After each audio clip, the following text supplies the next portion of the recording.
वैसे तो भारत में अब तक कई प्रधानमंत्री हुए हैं और सबकी अपनी अपनी कहानी है, लेकिन भारत के भूतपूर्व प्रधानमंत्री लाल बहादुर शास्त्री जी अपनी सादगी के लिए मशहूर थे, जिनके आह्वान पर पूरे देश ने एक वक्त का खाना छोड़ दिया था। ताशकंद समझौते के बाद हुई उनकी मौत आज भी रहस्य बना हुआ है। शास्त्री जी की मौत के 56 साल बाद भी इस रहस्य से पर्दा नहीं उठ पाया है। उनकी मौत कैसे हुई, आज भी ज़्यादातर लोग ये मानने को तैयार नहीं हैं कि उनकी वो मृत्यु स्वाभाविक तौर पर दिल के दौरे से ही हुई थी।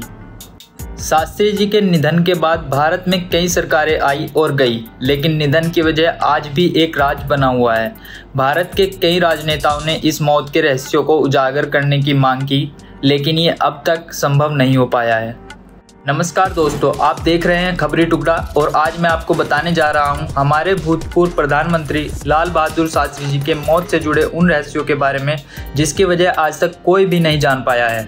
पंडित जवाहरलाल नेहरू जी के निधन के बाद 9 जून 1964 को लाल बहादुर शास्त्री जी ने प्रधानमंत्री का पदभार ग्रहण किया और करीब 18 महीने तक देश का नेतृत्व बतौर प्रधानमंत्री किया।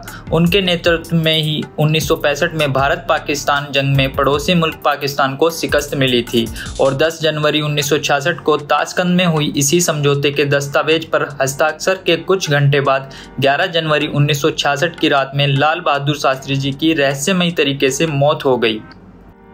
ताशकंद में निधन के बाद शास्त्री जी के शरीर को भारत लाया गया था और इसके बाद कई दर्शकों ने शास्त्री जी के चेहरे और शरीर पर असामान्य नीले और सफ़ेद दाग देखे जाने की बात कही थी।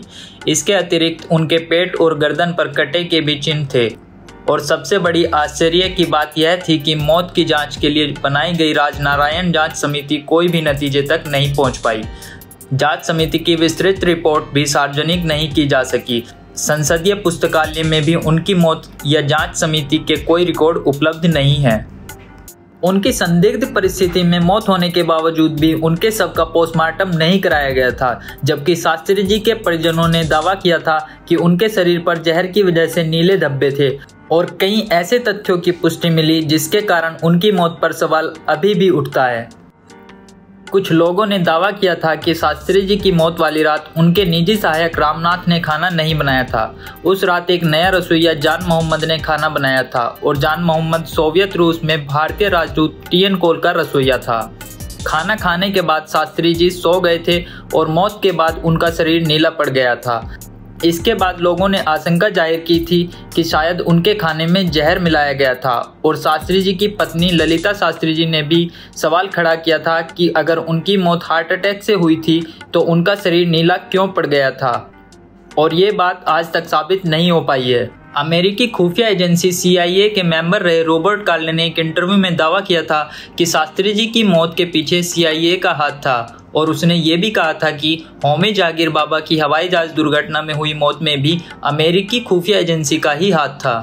अब ये बात कितनी सच है और कितनी झूठ है, यह राज समय के साथ राज ही रह गया। शास्त्री जी के संयुक्त सचिव रहे CP श्रीवास्तव ने अपनी पुस्तक a life of truth in politics में एक बात लिखी है कि सरकार द्वारा शास्त्री जी की मौत पर जांच के लिए एक जांच समिति का गठन करने के बाद उसके निजी डॉक्टर RN चुग और निजी सहायक रामनाथ की अलग अलग घटनाओं में मौत हो गई।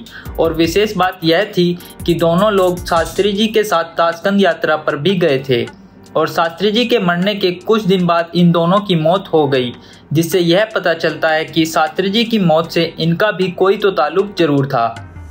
वैसे कुछ लोगों का कहना है कि लाल बहादुर शास्त्री जी की मौत का कारण हार्ट अटैक था और यह भी कहा जाता है कि शास्त्री जी को दिल से संबंधित रोग था। साल 1959 में एक बार हार्ट अटैक भी हुआ था, जिसके वजह से उनके परिवार के सदस्य उन्हें कम काम करने की सलाह देते थे, लेकिन प्रधानमंत्री के पद संभालने के बाद उनका काम और बढ़ गया था, जिससे उनको तनाव होने लगा था। और फिर एक ऐसी रात आई, भारत के लिए बहुत महत्वपूर्ण लेकिन लाल बहादुर शास्त्री जी के लिए आखिरी रात साबित हुई। तो दोस्तों, अब आप जान ही गए होंगे कि लाल बहादुर शास्त्री जी की मौत आज भी रहस्यों से क्यों घिरी हुई है और क्यों आज तक उनके मौत के बारे में कुछ भी नहीं पता चल पाया है। लेकिन जय जवान जय किसान का नारा देने वाले लाल बहादुर शास्त्री जी आज भी हमारे दिलों में जिंदा हैं। हालांकि सिर्फ हमारे दिल में नहीं, उज्बेकिस्तान में स्थित ताशकंद में लोग आज भी भारत के पूर्व प्रधानमंत्री को स्मरण करते हैं। उज्बेकिस्तान में भारत के पूर्व प्रधानमंत्री लाल बहादुर शास्त्री जी के नाम की सड़क और उनकी स्मारक आज भी मौजूद है। इसी तरह के और भी इंफॉर्मेटिव वीडियोस देखने के लिए हमारे YouTube चैनल खबरी टुकड़ा को सब्सक्राइब करें। वीडियो अच्छा लगा हो तो लाइक, शेयर और कमेंट करें।